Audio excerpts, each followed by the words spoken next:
So yeah, we're going to move on to topic 2 now, kind of flipping the whole thing from one avenue of sports to video games. I wanted to talk about Injustice 3 and the roster, my hopes for the roster, and just kind of talk about previous roster stuff like that with 1 and 2, because obviously, well, not obviously, but probably NetherRealm is working on Injustice 3 right now. At least the past couple of years, that's been their development cycle. It's been Injustice, Mortal Kombat X, Injustice 2, Mortal Kombat 11.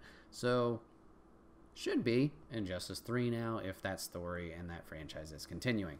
I don't see why it wouldn't. I'm sure Warner Brothers would be pushing for that a lot. As far as I know, sales for the first 2 games have gone very well. I know the stories have been received very well.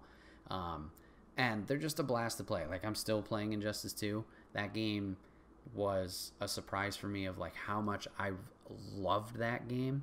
Injustice 1 was fun, but like the story was fantastic, but sometimes the gameplay here and there, at least in my opinion, just wasn't the most fun at times for like playing it hours and hours on end. While Injustice 2 really improved on things, and the characters were fun to play, and the modes were really fun to play in multiverse mode, where it provided enough variety with the modifiers for changing things during the match to kind of keep it new and different enough without losing, obviously, the core gameplay, to kind of make you want to keep playing. And with the gear implementation of like customizing your characters, and it just added more substance to the game. Something that they tried to follow in with Mortal Kombat 11, which personally, and I think I've talked about it on the podcast, I didn't think was implemented as well as Injustice 2. Kind of every tower multiverse similar game mode was everything in MK11 seemed to be modifier heavy. Like, it wasn't a mix of like some have modifiers, some don't. Every tower had a modifier, and some of them were frustrating as all hell. I'm sure if Lady was on the podcast, she could tell you early in Mortal Kombat 11, I was raging at some of those modifiers. So like they tried it, and then the gear system in Mortal Kombat 11 didn't work out because it's like it worked, but the changes you were making were so minuscule, of like the small gear pieces on your hip or your back or whatever that you barely see in the game. It just wasn't as enticing as well as in Injustice 2. Like, I'm changing my characters completely, and it's noticeable, entirely in the match. It's not just something that I might see a glimpse of here and there. But anyways, we're talking about roster. So I'm really hoping they're working on Injustice 3. Obviously, the stories have been great, and I'm looking forward to a continuation of that and having some fun with the characters they decide to include. So I wanted to run through the rosters of Injustice 1 and Injustice 2 real quick to kind of see, obviously, who we have had, whether it was the main roster or the downloadable content, the DLC roster that did come post-launch. So for Injustice 1, get out of here thing. So for their roster, 4, 8, 12, 16, 20, 24, we had 30 characters all together, including DLC. So we had Aquaman, Ares, Bane, Batman, Black Adam, Catwoman, Cyborg, Deathstroke, Doomsday, The Flash, Green Arrow, Green Lantern, Harley Quinn, Hawkgirl, The Joker, Killer Frost, Lex Luthor, Nightwing, Raven, Shazam, Sinestro, Solomon Grundy, Superman, Wonder Woman, Lobo, Batgirl, Scorpion, General Zod, Martian Manhunter, and Zatanna. So, a lot of characters there. Moving over to Injustice 2, we had some of that roster obviously carry over, but here was the roster for Injustice 2. We had 28 playable characters, and then later on 10 downloadable, so 38 in total. Here we go. Aquaman. This is going to be just everybody, including DLC, together. So Aquaman, Adam, Atrocitus, Bane, Batman, Black Adam, Black Canary, Black Manta, Blue Beetle, Brainiac, Captain Cold, Catwoman, Cheetah, Cyborg, Darkseid, Deadshot, Dr. Fate, Enchantress, Firestorm, The Flash, Gorilla Grodd, Green Arrow, Green Lantern, Harley Quinn, Hellboy, the Joker, Poison Ivy, Raiden, Red Hood, Robin, Scarecrow, Starfire, Sub-Zero, Supergirl, Superman, Swamp Thing, the Teenage Mutant Ninja Turtles, and Wonder Woman. So, whew, big roster there.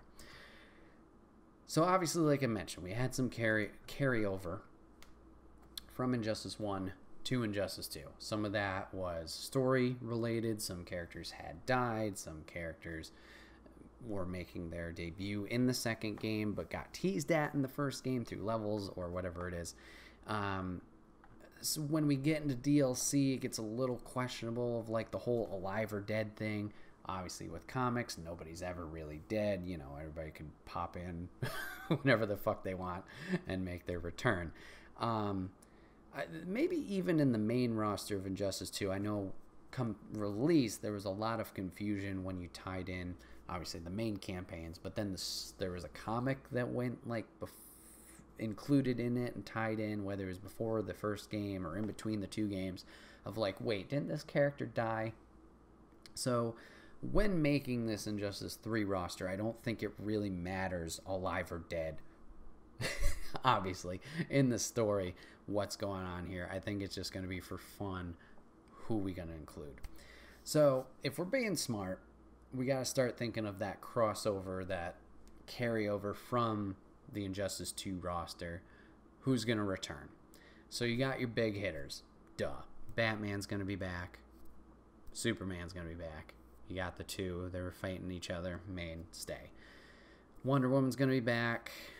Who else we got here? I think it's pretty safe to say Flash, Green Lantern, Aquaman. So we got those for the heroes. Villain side, I would say it's safe. Obviously, Joker and Harley. Lex is a tough one because he didn't make it back in Injustice 2. Technically, his character is dead, so I don't know. Lex is kind of on the table. So I said Harley, Joker. Then it gets interesting from there with villains, because like Batman's got the most consistent villains, or at least kind of demands the roster of like how many Batman characters there are. Now granted, there's a lot of great Batman characters, and the general audience, me included, we know more about Batman than we do the other characters. Now maybe I should have maybe I should have, I don't know, said that at the beginning, not the preface, thank you. Preface that. Not the biggest DC fan here. Do I know some odd characters from here and there from the Lego games and etc.? Yeah, sure. But, like, I don't know who's super popular or not. Like I said, Batman just lends to me, from what I can see, to be, like, the more prevalent of characters of, like, oh, yeah, I know XYZ, because they're Batman villains and they've been around. So when it comes to counterparts for a Superman, a Wonder Woman, I think that's where it starts to kind of get more interesting of like we could get new people to fill this role. For example, in Injustice 1, for Wonder Woman, we had the counterpart of Ares. Okay, great. He's been in the first Wonder Woman movie since this game's release. But other than that, no one knew him that I know of. In Injustice 2, personally, I thought we had a stronger one with Cheetah being the representative for a Wonder Woman villain. Cheetah was really fun to play as, and just like from my knowledge with cartoons and whatever, Cheetah was more prevalent in being around and being that strong Wonder Woman enemy. Obviously, she's been in the more recent Wonder Woman 1884. That was a whole smorgasbord of sounds there. I apologize. She's been more prevalent, so maybe she'll stick around. Other than that, I think something that could be interesting, I think Minerva is a Wonder Woman villain. Let me look that up. But I think, if I'm thinking the correct character, she's a magic... Oh, Minerva's the main... is the last name of Cheetah. My bad. It was in DC Universe Online that the character I'm thinking of was. She's a magic user. She could be an interesting one to kind of mess around and play with, I think, in this universe of the fighting game. Cersei Minerva, what the hell was I thinking? Cersei, I think, could be an interesting one. Looking at someone's best top 10 Wonder Woman villains, oh boy, I do not recognize any of these people. Obviously, Cheetah's number 1. Cersei makes it into 2.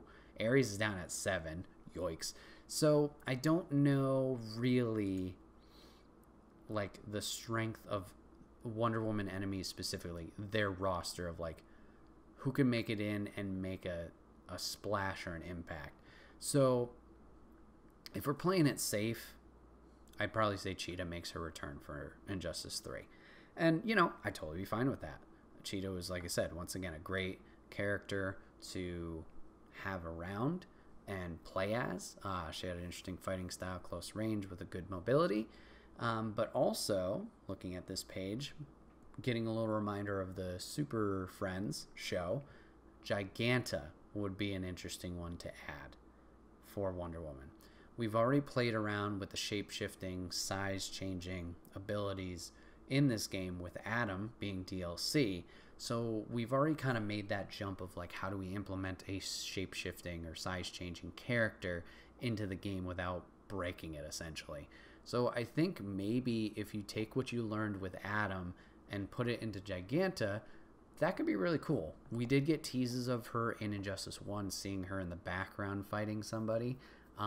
So I think maybe that's a strong like contender for second, to maybe add some kind of new flavor into Injustice.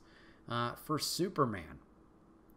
Superman's representative, obviously, in Injustice 1, like I talked about before, was Lex Luthor. We also had Doomsday. Doomsday did not make his return in Injustice 2. Neither did Lex, because Lex died. So Superman's an interesting one. Now, you could go the route of Bizarro, but essentially Bizarro is just Superman. So does it really matter? And also, technically, Bizarro was in Injustice 2. We had some characters had like alternate skins that they could wear. I already talked about the armor pieces and the customization there. It wasn't that. It was like a full-on different character model, where it was essentially, we'll put the skin on the character and it's the same moveset, everything. So those characters included Bizarro, which was Superman. We had Black Lightning, which was Raiden. We had Grid, which was Cyborg. We had two Flashes. We had Reverse Flash and Flash Jay Garrick, his version, for the Flash, obviously.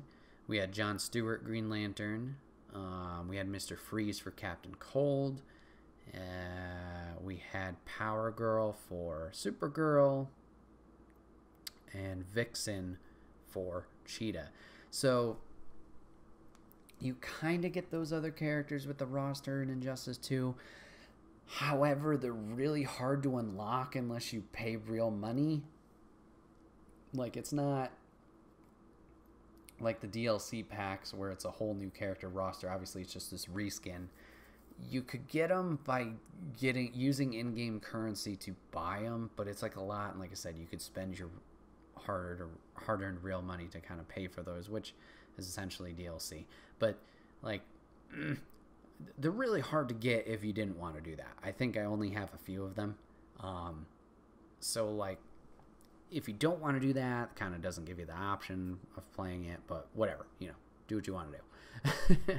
So going back to Superman's villain in Injustice 3, or his representative, Bizarro's a weird one, just because like essentially it's the same move set, except you would flip it around where instead of ice breath, he's got the heat breath. Instead of the laser beams, he's got the frost vision. I think that's how it works out for Bizarro. Maybe all the DC fans are yelling at me right now, but I don't know if that's a strong enough, interesting enough character to add like differently to the roster, if that makes sense.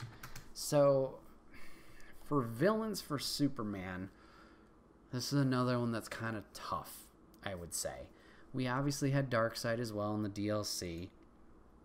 I guess he could come back and we could kind of implement him in the story somehow. that's another thing too. You got to think of where this story is going. In Justice 1, it was mainly just the focus of like Superman's gone crazy in the second universe, so it's one timeline's Justice League and heroes, villains against others because Superman's gone batshit crazy. And then in Justice 2, we're focused on the crazy universe, and we need to realign to fight Brainiac. And then, spoiler, I mean, it's old game, and I think I've talked about it also before in a different episode of the podcast. The guys end up fighting again. Superman's still egotistical, evil, looking out to try and, you know, he's trying to do the right thing, but he's going about it the way, way wrong way. So now we're trying to figure out how to restore planets that Brainiac has taken and like trapped in the little bottles that he collects. So thinking of how Injustice 3 story will play out is a big question mark too. And it's going to be interesting to see where they go from here. So I don't know if you just focus on like Superman's the villain. I'm having a tough time remembering 100% if Superman got away at the end or if we recaptured him. That probably plays a big factor in it too. General Zod would be an interesting one. He was DLC in the first game, so you could play around with that too. Obviously, you know, it's one of Superman's bigger villains, but like I said, we've already played with Brainiac. Darkseid was DLC. You could bring him back, I guess, too, just implementing the character. Or Luthor. I guess one that maybe they could go with just because he's been more apparent in movies now would be Steppenwolf. That could be an interesting one to play with. I don't know his full power set, but you could kind of play around with that, give him the sword, you know, mess around with that. Some other ones that are kind of showing up here in this list I pulled up: Cyborg Superman. I think that's the same problem with Bizarro. There's two similar. Parasite lists high on this lab. I don't know Parasite's power set. We did get teased in Injustice 1 where he's in a map. I don't know if that's real interesting. One that is interesting, I highly doubt they would include this character as a playable character. It would cause chaos. It would be intriguing because it's different, but I don't know if I don't know if it really works out. But Mr. Mixaplick, the little essentially floating, what is it? The reality manipulating imp from the fifth dimension. He's just an annoyance. He's like essentially a leprechaun, pretty much. That's the best way I can think to describe him. He's just there to cause chaos and have fun for himself. It could be an interesting character just to include because it's zany and different, but I highly doubt they would include him into the game, at least as a playable character. Maybe as something funny just in the background of a stage, or include his character with the modifiers. That's why things are different when fighting. I don't know. So I'd say Superman is probably the hardest for me personally to kind of lock down who it could be if it wasn't somebody who's already shown up in previous games with Injustice 1 and 2. Which, once again, they can, because obviously they brought back people who were dead before. It's comics. Who cares? Just have fun with it. Then we're going to move on to the rest of the heroes. Lantern is an interesting one. We had Sinestro in the first one. We got Atrocitus in the second one. So we have representation from a yellow lantern and a red lantern. Do we go a different color? Do we go a black lantern here? Add that in. That could be cool. Totally fine with that. The Flash, all of his villains are speedsters mainly, except for Captain Cold. I feel like they included... That might have been why they include Captain Cold, just to not do a speedster.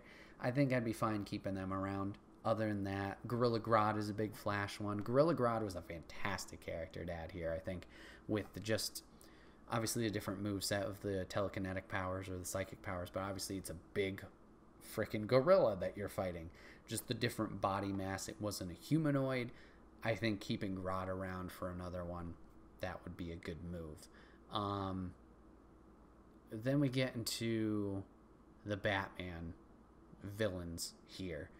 Now, this is where, like I said, they get a lot of representation in both rosters of the previous games, where we can kind of mess around with, and it's a big question of like who sticks around, who doesn't. Selfishly, I want Scarecrow to stick around. He was a lot of fun to play in this game. I think he was great. Another selfish one who we haven't seen in either roster, I think, would be Riddler. It'd be interesting to see what they could do with Riddler in these games. Now, obviously, Riddler doesn't have any superpowers to my knowledge, so the fighting thing, maybe not his best strong suit. However, this is another thing that kind of fights against him, but I think you could use movesets similar to the Joker and his fighting style into Riddler's character. He fights with a cane in some moves, and will use those as like just kind of leverage to hit his hits. He'll throw different bombs at you, including the Joker teeth, whatnot. I think you could essentially do the same thing with Riddler.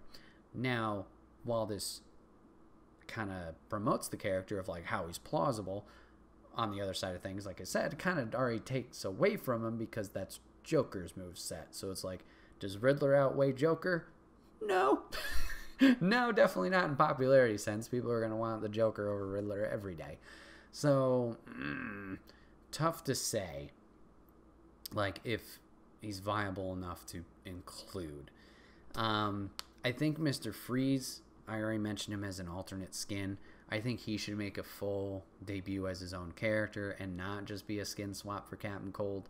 I think he could do a lot more interesting things. Obviously, Captain Cold had a lot in his moveset that was great, but I think Mr. Freeze would add some new... You could do some fancier stuff with especially the suit mechanic, adding some more technical and technology-based attacks with his moveset. That could be cool. Harley's probably a definite. I know in Injustice 2 we included a lot of Suicide Squad characters because obviously Suicide Squad 2016 had come out, so we wanted to promote that with Deadshot, with Enchantress, with who else do we have here that was more Suicide Squad based? I feel like we had another one. Oh, well, no, that was Boomerang I was thinking, but it was Captain Cold. My bad. Okay, maybe not as many as I thought, but you had their representation. If you wanted to keep it, because the new Suicide Squad movie's coming out literally next week, maybe you add a Captain Boomerang. Maybe you add a King Shark in there. Those could kind of play around with different characters that would be interesting. I'd be totally fine with that. I think for the supporting cast, Game 1 we had Nightwing. Game 2 we had Robin.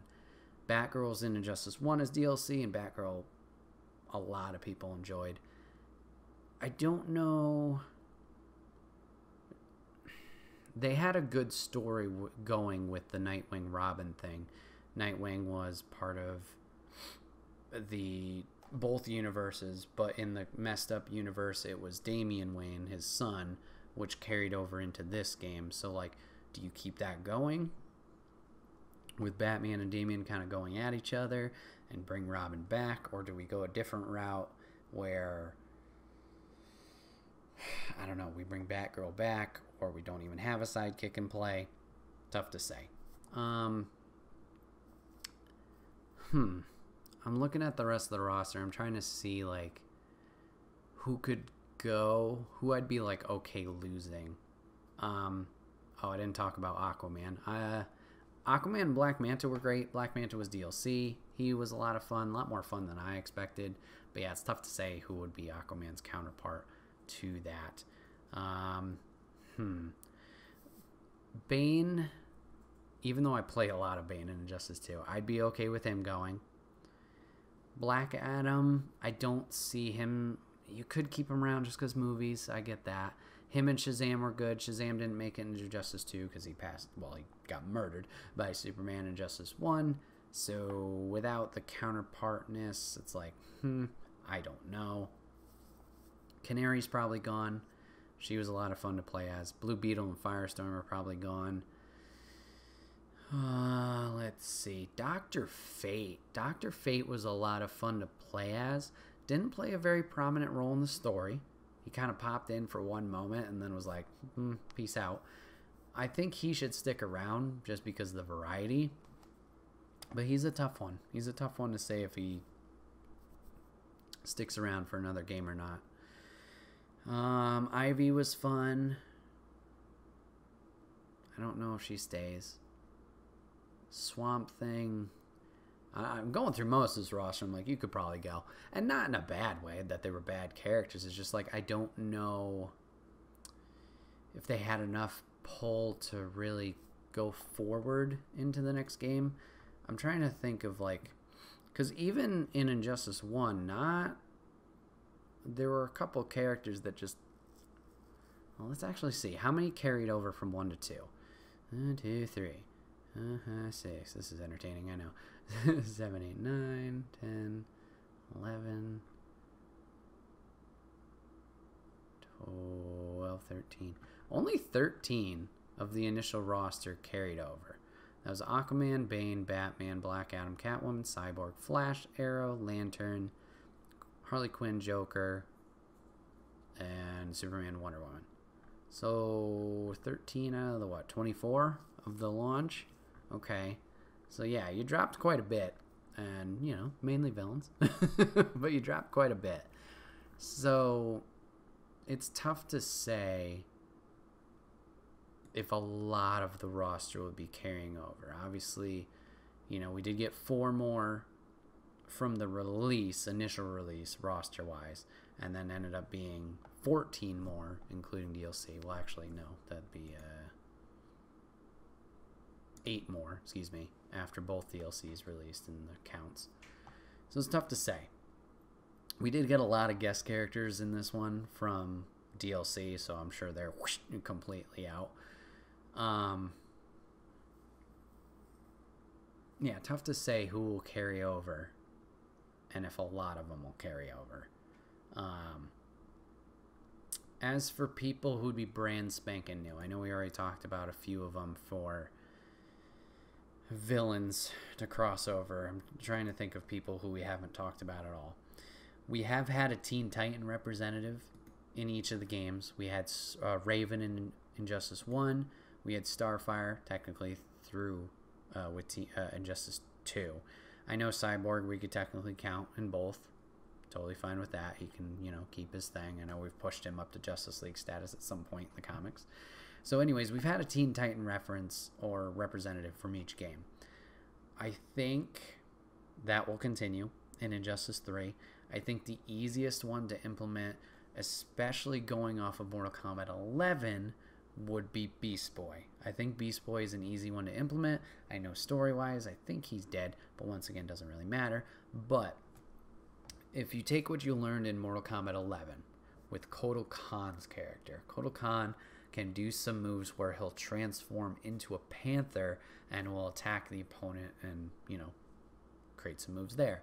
I think if you take what you learned from Kotal Khan and even Gorilla Grodd, being the gorilla character, you can mess around with those with Beast Boy, having him transform and not copy paste, but use similar moves or move sets with him to kind of implement him really easily and really well into the next game. Similar to how, like we mentioned with Giganta, we've already done that with Adam. Now let's just, use what you learned, add some new stuff, and you're off to the races. So I think that's an easy one if we're going to keep the Teen Titan representative, which most likely will. Beast Boy will be our winner there. I already mentioned Riddler. I'd like to see him. I think, who else could be interesting that's brand spanking new? Now I gotta try and think of my DC knowledge and who's even existing in this world.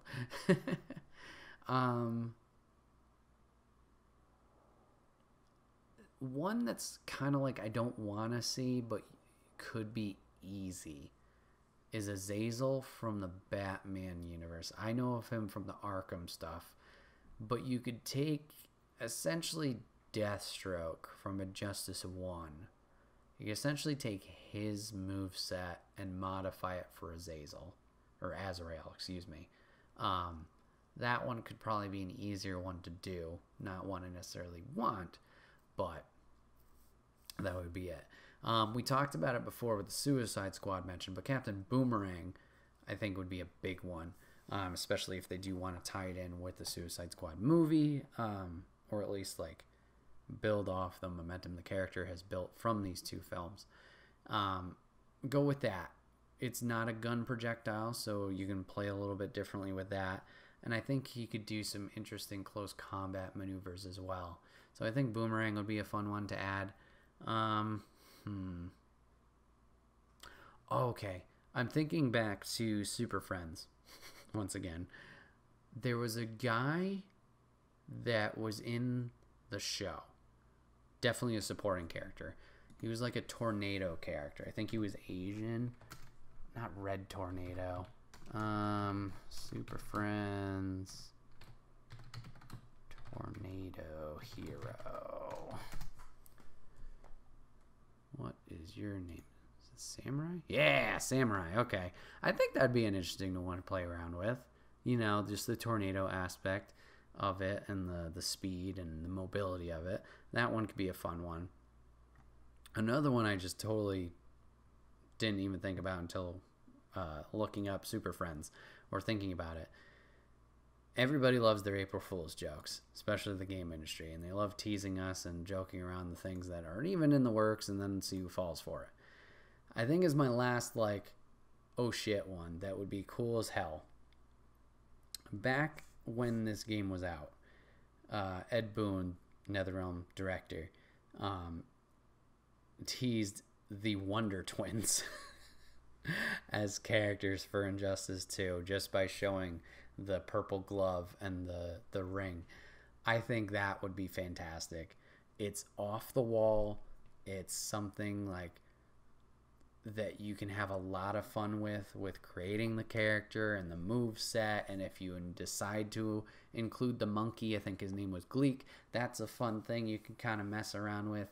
I think it's just off the wall crazy and stupid that people would love it.